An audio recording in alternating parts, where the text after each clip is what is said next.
entre dogme, paradigme et scepticisme. La métaphysique regroupe de bien vastes domaines d'études. L'être, le cosmos, la vie, les lois universelles et Dieu sont des sujets si complexes qu'il serait bien prétentieux d'affirmer tout en connaître et d'en parler de façon exhaustive sans jamais commettre une seule erreur. Sachant d'ailleurs que, en ce qui concerne plus particulièrement cet absolu qui est Dieu, il faut être bien conscient que le Tao dont on peut parler n'est pas le Tao éternel, comme l'a affirmé Lao Tzu. Le fait que ces domaines relèvent du mystère et du sacré invite à la prudence autant qu'à l'humilité. Depuis que j'ai commencé à m'y intéresser, je ne saurais compter le nombre de fois où j'ai dû me rendre à l'évidence que ce que je pensais avoir compris se révélait en réalité fondé sur certaines illusions, interprétations et croyances erronées. À plusieurs reprises, j'ai suivi certaines personnes en lesquelles j'avais placé toute ma confiance. Je me suis livré avec détermination à des pratiques qui promettaient monts et merveilles.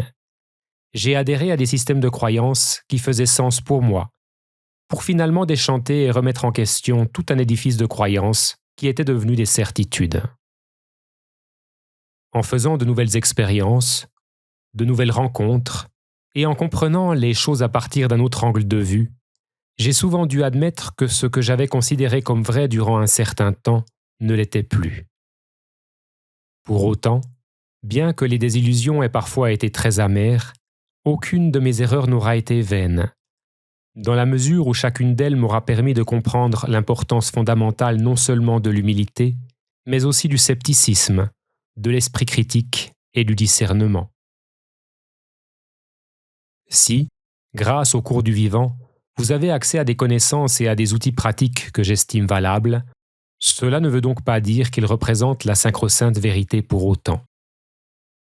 Ce qui est valable pour moi aujourd'hui pourrait tout à fait à nouveau être remis en question à l'avenir, et ce qui est valable pour moi ne l'est peut-être pas pour vous. Cela dit, ne rejetez pas d'emblée les informations qui ne s'accorderaient pas avec vos croyances actuelles, et n'adhérez pas non plus aveuglément à ce qui est dit au motif que ce serait intellectuellement plaisant, ou que cela conforterait vos propres croyances. À cet égard, je vous recommande de prendre en considération ces sages recommandations du Bouddha historique, Siddhartha Gautama. Ne crois rien parce qu'on t'aura montré le témoignage écrit de quelques sages anciens. Ne crois rien sur l'autorité des maîtres ou des prêtres. Mais ce qui s'accordera avec ton expérience, et après une étude approfondie satisfera ta raison et tendra vers ton bien, cela, tu pourras l'accepter comme vrai et y conformer ta vie. En fin de compte, c'est à vous qu'il revient de déterminer ce qui fait sens pour vous, sachant que la spiritualité est une affaire personnelle qui dépend pour beaucoup de votre sensibilité, de vos aspirations et des possibilités qui sont les vôtres. Eu égard à ce qui précède, vous aurez compris que le cours du vivant n'a pas la prétention d'être dogmatique, même s'il peut porter à votre connaissance certains dogmes en vigueur dans les traditions. En revanche, il propose un paradigme, soit un modèle ou une vision du monde, qui se veut cohérent et dont la fonction est de vous aider à incarner la spiritualité tout en composant avec les contraintes imposées par le monde moderne.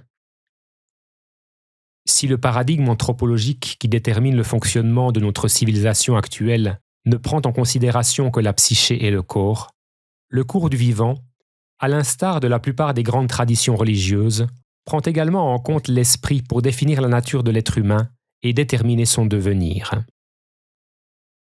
La dimension spirituelle de l'être a l'avantage de lui offrir une verticalité, et grâce à elle, la possibilité de tendre vers un absolu, autrement dit vivre une forme de transcendance, là où le paradigme matérialiste en vigueur au sein du monde moderne le maintient dans l'horizontalité, avec pour unique perspective le développement de ses seules facultés physiques et psychologiques.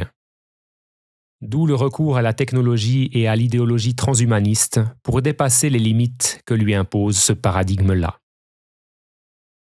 À la différence d'un dogme, un paradigme n'a pas la prétention d'être absolument vrai. Il propose un modèle qui peut être remis en cause ou faire l'objet d'adaptations. D'où l'importance, encore une fois, de l'esprit critique du scepticisme et du discernement.